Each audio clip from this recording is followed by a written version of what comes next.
When examining the most dangerous and deadliest weapons ever created, humanity faces the reality of its power to both defend and destroy on unprecedented scales.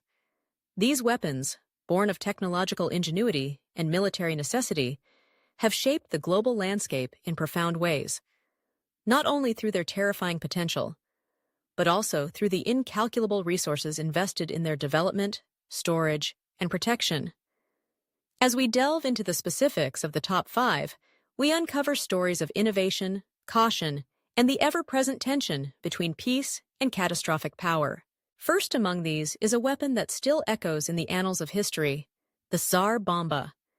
Developed at the height of the Cold War, the Tsar Bomba, or AN-602, represents the apex of nuclear bomb technology and ambition.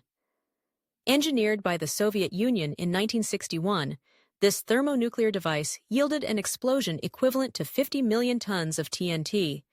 This astonishing power made it easily the most potent explosive ever detonated and remains a chilling reminder of what nuclear weapons can achieve.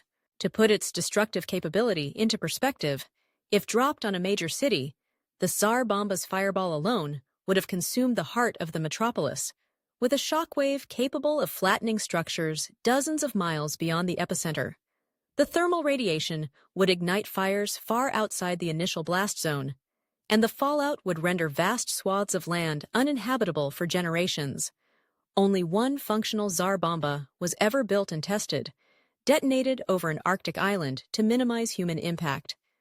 The device was so powerful that even with a reduced yield for the test, it broke windows hundreds of miles away. In terms of cost, estimates suggest that the creation of the Tsar Bomba absorbed between $200 and $300 million when adjusted for inflation, a figure that does not encapsulate the broader Soviet nuclear program's expenses. Today, such weapons are decommissioned, but modern nuclear arsenals still cost billions each year for maintenance, storage, and protection. The sheer devastation and singularity of Tsar Bomba earned it a unique place in history. A weapon that was too powerful even for its creator's purposes, a symbol of humanity's ultimate destructive capability. Next is the Trident II D5 ballistic missile, a pillar of contemporary nuclear deterrence. Unlike the one-off demonstration of the Tsar Bomba, the Trident II D5 is a stalwart of ongoing military preparedness. Submarine-launched and armed with multiple nuclear warheads, each missile is capable of striking targets across thousands of miles. The real power of the Trident system lies in its stealth and survivability. Hidden beneath the ocean on Ohio-class submarines in the United States and Vanguard-class submarines in the United Kingdom, these missiles are always on patrol, ready to respond if needed. With over 500 Trident II missiles produced, each one represents an enormous investment, approximately $37 million per missile. Maintaining them is even more expensive as part of the US and UK's nuclear triads, which consume over $60 billion annually. These amounts cover not just the weapons, but the entire infrastructure, crew training, secure submarines, protected ports, and fail-safe systems. The Trident missiles embody both a technical marvel and a relentless financial commitment, underlining the gravity with which nations view the principle of mutually assured destruction.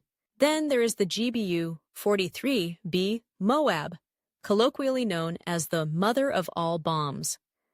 Unlike the previous examples, the Moab is a non-nuclear thermobaric bomb designed for shock and awe.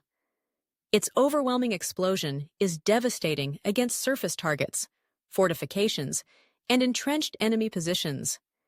Its cost is surprisingly modest compared to nuclear weapons, at around $170,000 to $250,000 each. Only about 15 to 20 have been built, and they are carefully stored at secure U.S. Air Force sites. The Moab's true power lies not just in destruction, but in psychological warfare. Detonations generate colossal shockwaves and unleash a visible message of military resolve. It was first used in combat in Afghanistan in 2017, targeting a network of tunnels held by enemy combatants. While not as globally threatening as nuclear arms, the Moab's sheer scale of localized destruction cements its place among the world's deadliest weapons, and its relatively low maintenance requirements mean it remains a ready tool in the U.S. arsenal. On the American side, another significant entry is the B-83 nuclear bomb.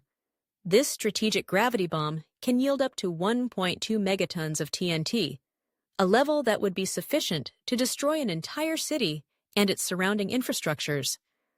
The B-83 has formed part of the U.S. nuclear stockpile since the late 1970s, with more than 600 originally produced, though only 50 to 100 are believed to remain in service. Each bomb cost an estimated $2 to $5 million to manufacture. Maintenance costs, however, range much higher, as weapons must be stored securely at Air Force bases, constantly inspected, and updated against obsolescence and theft. Part of the broader annual billions spent on the U.S. nuclear stockpile, the B-83 represents the balance between deterrence and disarmament that modern policy must strike. Its high yield, adaptability for various delivery methods, and robust design have kept it in stock longer than most of its contemporaries. Finally, the RS-28 Sarmat, also known as Satan II, showcases Russia's latest leap forward in intercontinental ballistic missile technology. Designed for deployment with multiple independently targetable re-entry vehicles, MIRVs, Satan II has been described as capable of leveling entire regions, with the theoretical capacity to obliterate an area the size of France in a single salvo. Each missile is estimated to cost between $40 and $50 million to produce, with continual maintenance and security adding billions more to the national defense budget. These missiles are housed in underground silos, protected by the latest security and technological advances. Although the RS-28 is still under development, it is anticipated that 10 to 50 units will serve the Russian strategic forces by the end of the decade. Its purpose is not only to ensure a credible deterrent, but also to overcome existing and future missile defense systems, maintaining the delicate and uneasy balance of global military power. What unites these weapons is not only their lethality, but also the strategies, costs, and global consequences they embody. Whether hidden in secure bunkers, submarine hulls, or deep underground silos, the resources allocated to create, store, and shield these armaments are staggering. Nations invest vast fortunes not just to wield such force, but also to prevent its misuse, guard against theft, and project strength on the world stage. Ultimately, these weapons are a testament to the dual nature of human innovation, the relentless advance of science and engineering, and the shadow of existential risk it brings. As long as they exist, they serve as reminders of the responsibility, the caution, and the hope that wisdom will forever outpace the power held in a select few hands.